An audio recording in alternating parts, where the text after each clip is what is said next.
Bienvenidos a un nuevo plató del negocio exterior de España, un espacio donde abordamos temas vinculados a la internacionalización de la empresa española, donde conocemos cuáles son los sectores de oportunidad, en qué mercados se encuentran estas oportunidades y también aspectos vinculados a las normativas, regulaciones y en este caso específico a tratados comerciales que buscan generar mayor competitividad a la empresa española en el mundo. Porque hoy vamos a hablar de los nuevos tratados de la Unión Europea, en el caso específico de Japón, México y Canadá. Y para ello nos acompañan voces especialistas, expertas en estos temas, como es Jochen Müller, que es director adjunto de la Comisión Europea en España, Alfredo Bonet, que es director de Internacional de la Cámara de Comercio de España, y Carol Tonelo, que es directora comercial y de aplicaciones de Hyperbaric, una empresa española que tiene presencia en más de 40 mercados y entre ellos estos que hoy nos ocupan.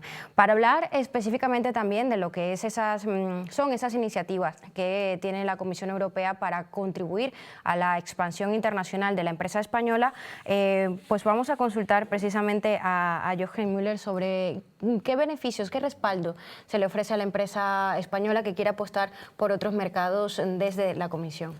Desde la Comisión Europea, muchas gracias, hacemos tres tipos de actividades.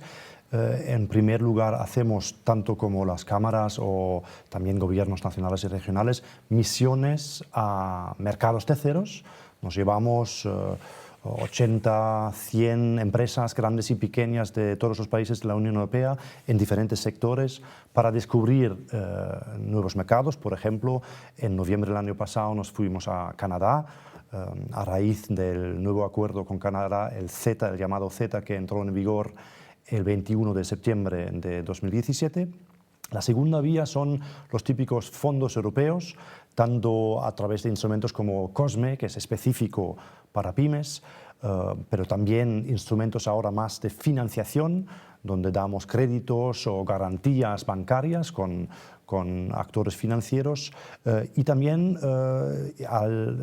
fondos específicos para la investigación y el desarrollo, la innovación, como puede ser el instrumento PYME, que es muy conocido y muy exitoso en España, donde prácticamente en dos fases damos apoyo 50.000 hasta 50.000 euros para un business plan, para una idea, y luego en una segunda fase hasta 2 millones de euros para llevar un producto, una idea al mercado, ¿no? Hacer el prototipo y implementarlo y comercializarlo.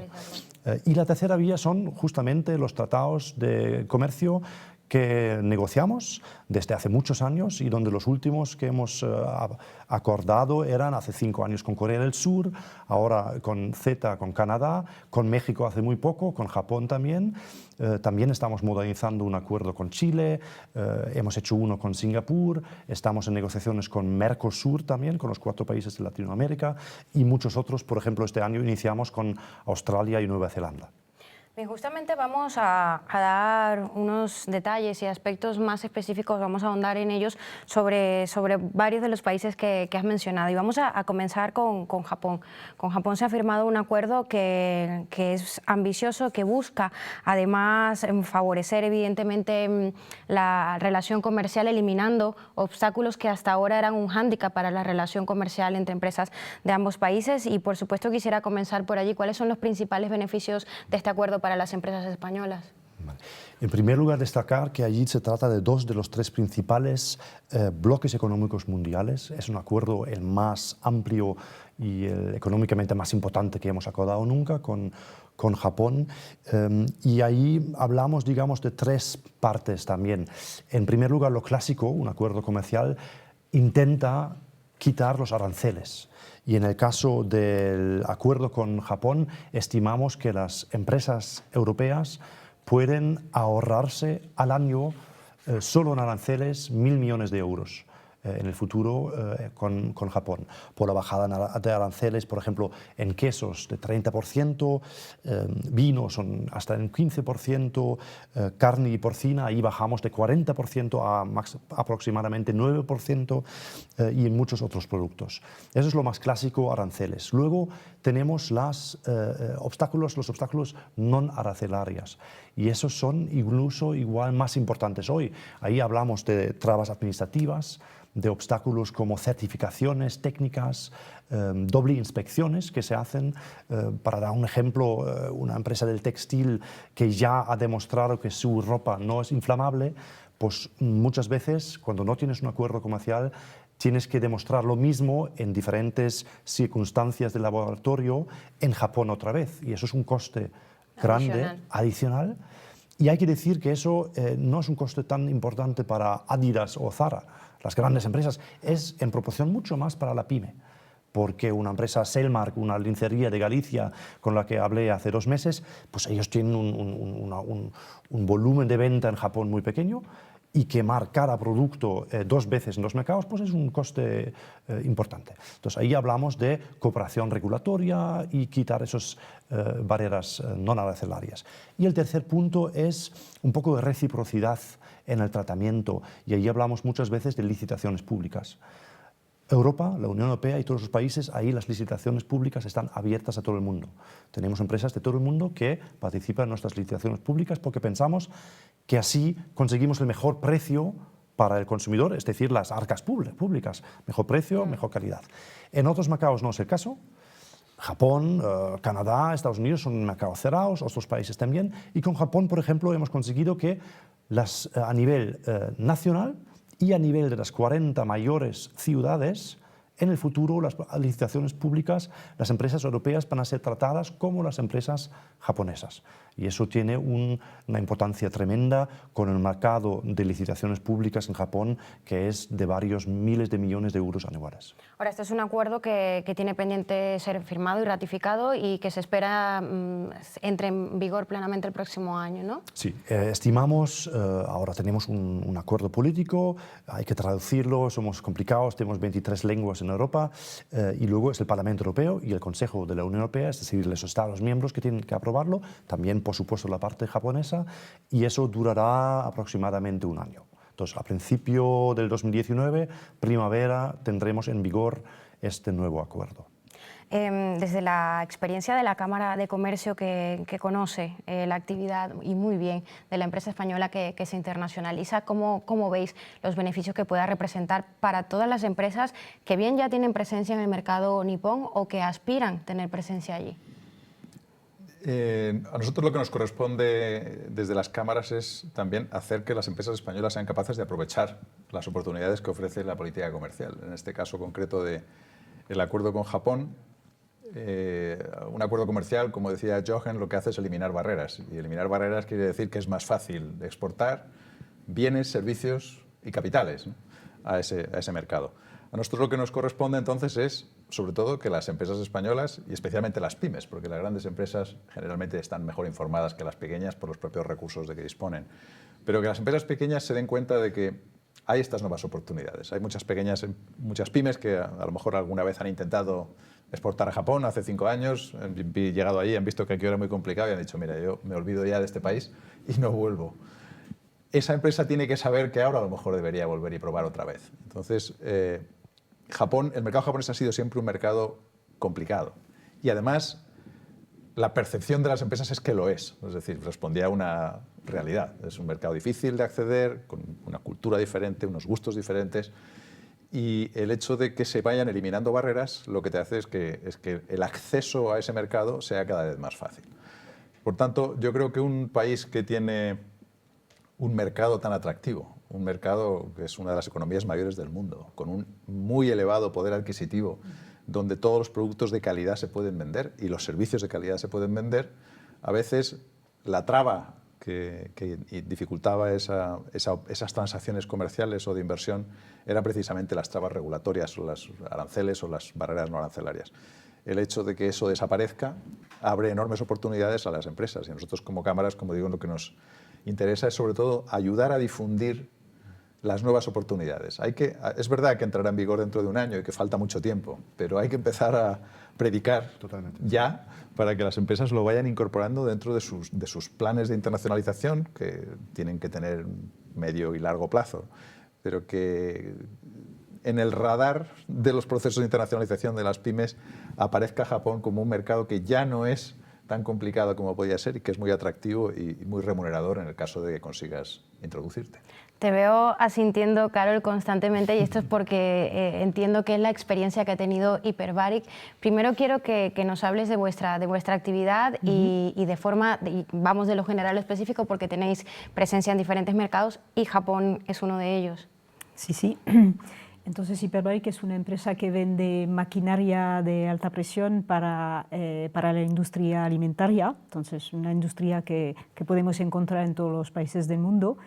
Es una empresa que hasta hace 2 años era pyme, entonces, por ejemplo, pues, pudimos tener un proyecto de I+D instrumento pyme, lo estamos terminando y la maquinaria que vamos a desarrollar, pues nuestra idea es instalarla en todos los países del mundo. Nuestra experiencia en Japón empezó en el 2006, cuando instalamos la primera máquina, y es verdad que para nosotros, en esta época éramos una empresa de unas 50 personas con una facturación de 10-15 millones, era un poco, vamos a decir, muy exótico, otro mundo. Y nuestra experiencia fue un poco difícil al inicio por un tema de forma de hacer, de mentalidad diferente. Por ejemplo, el cliente en Japón nos dijo que quería comprar una máquina nuestra, pero a través de un distribuidor. Y nos dijo, quiero trabajar con esta empresa japonesa que va a distribuir vuestras máquinas. Y desde entonces pues, nos hemos quedado con la misma empresa y hemos vendido, ahora tenemos media docena de máquina en Japón. Bueno, es que al final del día es importante también, es indispensable también, ¿no?, tener en cuenta el tema cultural según sea el destino por el que se apueste. Pero entiendo también que es muy satisfactorio conseguir buenos resultados en mercados donde os habéis tenido que adecuar de formas específicas, ¿no? Además, en el caso de nuestra tecnología, que es el procesado por altas presiones de alimentos, que es un procesado que es alternativo al procesado térmico, entonces se hace con presión y no con calor para dar al mercado, a los consumidores, un producto premium, más vida útil, pero manteniendo la frescura, las vitaminas. Eso lo valoran mucho en Japón. O la primera máquina la vendimos para que el cliente pueda quitar los aditivos. En este caso eran productos cárnicos. Y en Japón, efectivamente, es un mercado muy exigente, pero es un mercado que paga. Entonces, que se puede pagar esta tecnología. Y para nosotros lo más sorprendente fue que los pioneros a nivel mundial de esta tecnología, a nivel industrial, fueron los japoneses. Empezaron en 1990 y fue Japón el primer país donde se comercializó una mermelada de fruta procesada por altas presiones y un zumo.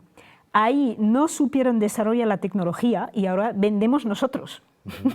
No tenemos competidor en Japón y creo que todas las máquinas en producción las vendimos nosotros. Así que, aunque la tecnología pues es una tecnología puntera y que la imagen que puede tener una empresa española es que los japoneses lo van a hacer mejor, pues en este caso supimos hacer nuestro camino y hoy en día pues seguimos vendiendo. Este año vendimos otra máquina para zumos en Japón. Así que... Bueno, y es que con esto que nos comenta, y os consulto a ambos, sobre todo para que las empresas tomen nota, ir a Japón también pasa por tener muy en cuenta el poder ofrecer alto valor añadido, elementos que te diferencien. Claro, yo creo que ese es el caso en todo lo que es exportación, ¿no?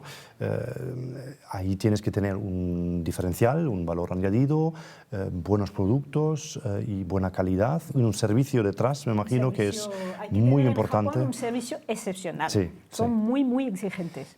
Yo creo que es lo que dice ella, también lo mismo para Canadá. Allí si tienes un producto mediocre, pues van al próximo que cuesta más, porque les interesa la calidad. Y eso es importante y eso también es tan atractivo para las empresas españolas y europeas. y por eso también hay que estar allí. Y también, bueno, como sabemos todos, esto también que tiene como efecto para el mercado laboral, que los trabajos que ofrece Iperbaric y otras empresas que han dado el salto hacia afuera, pues ofrecen trabajos bien remunerados, es decir, que no son trabajos basura que se crean en exportación. Eso es un tema que nos parece muy importante, donde decimos este salto de exportar más y animar a las empresas medianas, pequeñas para que dan ese salto, pues es importante también para no solo para los consumidores, pero también para los empleados, porque son empresas, son puestos de trabajo que requieren más cualificación y suelen ser mucho mejor remunerados que la media. Tomando esos aspectos como referencia, Alfredo, hay algunos sectores que podrían destacarse, que tienen o representan una mayor oportunidad para el know-how español, o digamos que más bien todo va a depender de la calidad que pueda ser capaz de ofrecer la empresa más allá del sector en este mercado.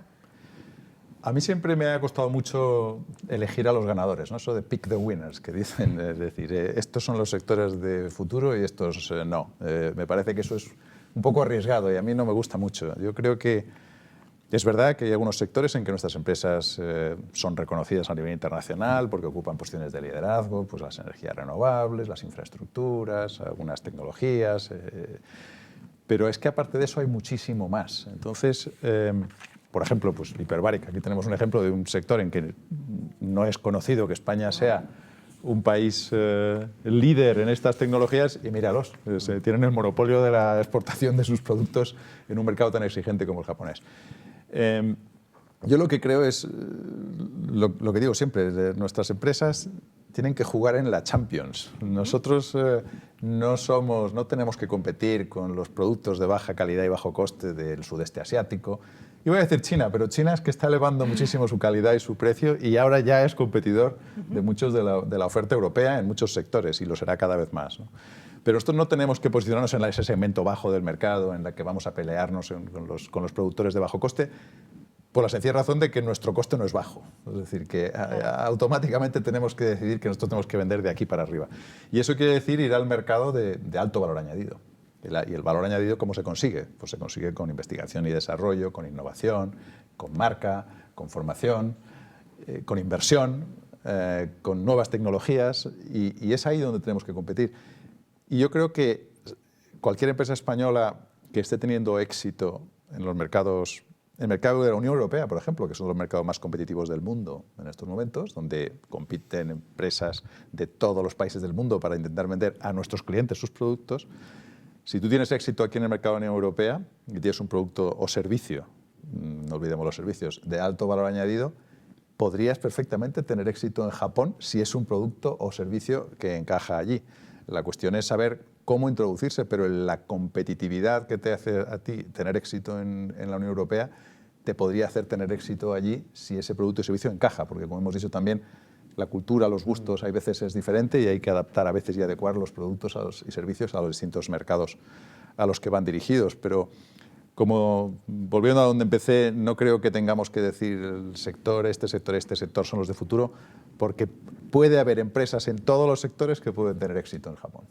Lo que hay que hacer, digamos, un estudio previo como corresponde al proceso de internacionalización antes de dar el salto. Pasamos del mercado japonés al mercado mexicano. Con México se ha hecho una actualización de un acuerdo comercial que ya tenía más de 20 años y que justamente por cómo todo evoluciona, las relaciones comerciales también, y evidentemente hay que hacer que las normativas estén consonas, estén de acuerdo, sean consonas con la actividad tal como se desarrolla, y eso es lo que ha pasado con México. ¿Dónde se vio la necesidad, en qué aspectos fundamentales se vio esa necesidad de realizar una actualización? Pues el acuerdo que existía con México desde 2000 era ya bastante amplio, pero sobre todo en la industria. Lo que había que añadir es, en primer lugar, todo lo que es el sector agroalimentario, luego bastantes temas de servicios, telecomunicaciones, transportes, etc., y temas nuevas que simplemente han cambiado en los últimos 20 años, como es el comercio digital, como es también las licitaciones públicas que hemos conseguido también negociar con México. Y allí es un tema fundamental también, donde la estrategia de la Unión Europea también es, en cierto modo, buscar socios que comparten maneras de hacer y valores, donde también no solo se trata de comercio, pero donde también, por ejemplo, introducimos, y lo hemos hecho con Canadá y con México también, y con Japón, donde, por ejemplo, el Acuerdo de París sobre el cambio climático es un tema que nos parece importante y que lo fijamos en un capítulo específico que se llama Desarrollo Sostenible, ¿no? Donde decimos: queremos cumplir, ambos socios que firmamos ese acuerdo, nuestros compromisos sobre el cambio climático. O también en México, en el acuerdo, se ha introducido el primer acuerdo comercial que hemos fijado, donde se introduce un compromiso de ambos de luchar contra la corrupción, tanto en el sector privado como en el público, que es un tema interesante y complicado en México. Entonces, esos son avances también que no se ven a la primera, pero que son importantes. Pero para los tres temas importantes que mencionaba, agroalimentación, allí quedaban aranceles altísimos con México, como son los quesos, 20% de arancel, carne porcina, 45%, manzanas, peras, otras frutas, 20%, los dulces, 20%, el pollo, 100% de arancel. Y si ahora el productor español de porcina, de repente, para su jamón serrano, está un 40%, 45% más competitivo en México, pues venderá probablemente más. Y además de eso, introducimos lo que hemos conseguido con las tres también, los tres países, Japón, Canadá y México, introducir la protección de las denominaciones de origen europeas, que es un tema muy importante para el marketing de tu producto. Y en México hemos conseguido 340 productos europeos, los más vendidos en México, los más comercializados, que ya no se pueden vender bajo ese nombre si no son de sello de calidad europea. Esos son todos los vinos, muchos quesos, aceites, cítricos, etcétera, etcétera. Y eso también es un tema, creo, para la industria agroalimentaria española muy, muy interesante. Que además era un reclamo de esos sectores, pasó con el queso manchego. Y es un tema donde tenemos un sistema muy propio europeo. Por ejemplo, en Estados Unidos o en Canadá, el concepto de proteger una manera de hacer no le conocen. Ellos protegen marcas, protegen Ford, Starbucks, Coca-Cola, pero no protegen esas vino Rioja, Ribera o el queso manchego. Origen, sí. Eso es. Y eso lo hemos conseguido para que el cliente allí sepa de que si compra un champagne que está hecho en Francia.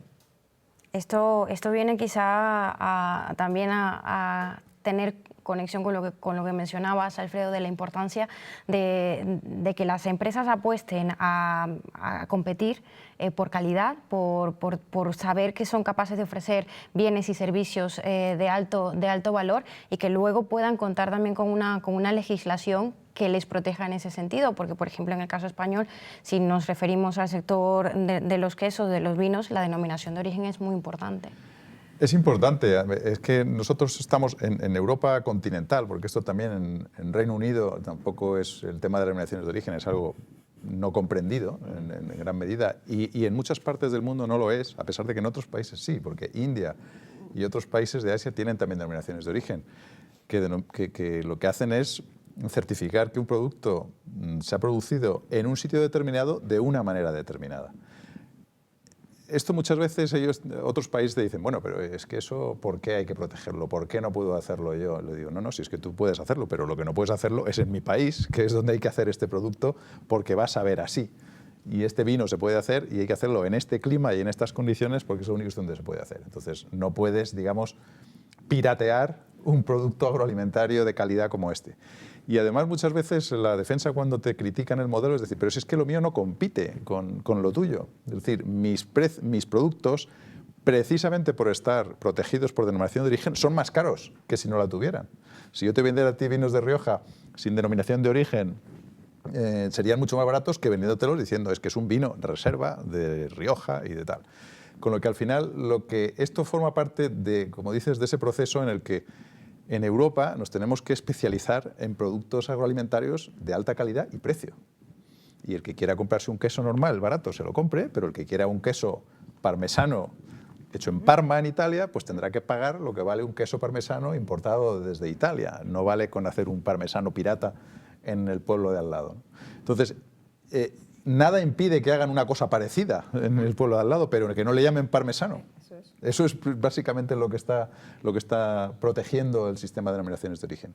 Y como digo, pues va en esa línea de lo que decía al principio. Nosotros tenemos que ir hacia ese tipo de productos que ofrecen mayor calidad, mayores garantías a los consumidores y por tanto son más caros. Se trata también de proteger el esfuerzo, la inversión, el tiempo que utilizan las empresas en conseguir desarrollar, como decía, bienes y servicios de alto valor. Y entiendo que esto os beneficia, este tipo de acuerdos, por ejemplo, vosotros que también tenéis presencia en México, saber que se está legislando para no solamente eliminar esas barreras arancelarias o los trámites aduaneros o regularlos, sino también en ese aspecto o aspectos como el burocrático, que entiendo también a veces os genera pérdida de tiempo y pérdidas de dinero. Certificaciones, por ejemplo, ¿no? Certificaciones, sí. Bueno, en nuestro caso, en nuestras máquinas, pues México tiene la misma certificación que Europa. Entonces, bueno, y es verdad que no tenemos, en la categoría de máquinas que tenemos no hay aranceles, pero eso ayuda mucho. Porque si comparo, por ejemplo, México, donde no hay arancel, donde no hay aranceles, y Brasil, donde hay casi 40%, como nuestras máquinas cuestan, una máquina mediana, 1 millón o 2 millones de euros, pues eso, el hecho de que el cliente tenga que pagar 40% más, o que nosotros tengamos que hacer un esfuerzo para que sea 40% de esfuerzo es inasumible. Entonces, al final, el cliente tiene que pagar estos aranceles y lo que hace que pues se plantea realmente por un tema económico invertir en esta nueva tecnología, porque luego él tiene que repercutir el coste de amortización de esta máquina, lo tiene que repercutir al producto final. Entonces pierde competitividad, claro, y nosotros vendemos menos. En México tenemos más de una docena de máquinas y en Brasil tenemos 2, porque el mercado brasileño, yo creo que, bueno, tiene también sus dificultades, pero también exporta menos. Brasil, creo, exporta menos porque sus precios son más de procesado de alimentos, porque nosotros vendemos a procesadores de alimentos, pues son más elevados, mientras que México puede exportar, especialmente a Estados Unidos, puede exportar mucho. Nosotros, por ejemplo, pues un producto que se procesa mucho por nuestra tecnología es el guacamole. Pues el guacamole, como los abogados los aguacates, perdona, están en México, se procesan en México, y luego la tecnología permite exportar a todos los países del mundo y especialmente a Estados Unidos. Ahí, por ejemplo, pues si el gobierno del presidente Trump va poniendo aranceles, pues ahí con México, pues nuestros clientes tendrán dificultades en vender sus productos. Entonces, más aranceles, menos se mueven al final los bienes, las mercancías y los equipos, y más dificultades tenemos nosotros y nuestros clientes para exportar. Es que, para subrayar el tema de la cooperación regulatoria, temas regulatorios que son tan importantes. Cojo el comercio electrónico, una startup aquí en Madrid o en Barcelona que hace una aplicación para móviles, pues en el futuro, cuando entra en vigor el acuerdo con México, primero ya no tiene que pagar un arancel para cada descarga de su aplicación, eso hace más barato su producto, pero también tenemos una seguridad ahora porque los contratos para el comercio electrónico van a ser reconocidos y van a tener una seguridad jurídica que es fundamental para cualquier empresa. Eso también entra en esos acuerdos comerciales que muchas veces no se ve. Y por otro lado, la segunda cosa con la cooperación regulatoria, si la Unión Europea consigue esos acuerdos con Corea del Sur, Canadá, México, Japón, etcétera, etcétera, Australia, Nueva Zelanda pronto, ojalá, pues promovemos nuestras maneras de hacer y nuestros estándares europeos. Y entonces los demás, si quieren vender aquí o en Canadá o tal, tienen que seguir nuestros estándares, que son más altos. Y así, ojalá también evitamos que en el futuro tenemos que correr detrás de los estándares que nos impone igual en alguna tecnología china, que igual van a ser a la baja. Entonces, para proteger nuestros estándares también es bien hacer esa cooperación regulatoria proactivamente. Que es justamente este tipo de estándares, unificarlos o en todo caso hacer que las empresas, en el caso, vamos a hablar del acuerdo con Canadá, que empresas de ambos países cumplan las mismas regulaciones y al cumplir las mismas regulaciones se les permita tener la misma oportunidad de competir en igualdad de condiciones, porque además con el acuerdo de Canadá las críticas pasaron un poco por allí, por pensar que las empresas españolas, las empresas europeas iban a perder competitividad al quizá tener las empresas canadienses menos exigencias en cuanto a estos estándares. Sí, lo que no hemos conseguido con el debate sobre el TTIP, el acuerdo que nunca salió con Estados Unidos y también con el CETA, con Canadá, es transmitir a la opinión pública que es un mito, que es falso, que a través de un acuerdo comercial se bajen estándares fitosanitarios, sociales, medioambientales europeos. Eso no forma parte de negociaciones comerciales. Lo que estamos haciendo es cooperar regulatoriamente en aquellos sectores donde es posible.